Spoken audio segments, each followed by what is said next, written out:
Mukhang may bago na namang getaway date ang showbiz couple na sina Jericho Rosales at Janine Gutierrez.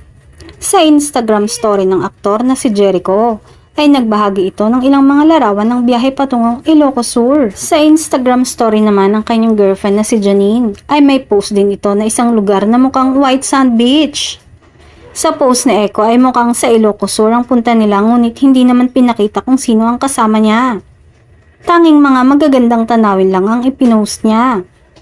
Malakas naman ang kutob ng kanilang supporters na ang kanyang girlfriend na si Janine ang kasama niyang bumiyahe papunta ng Ilocos.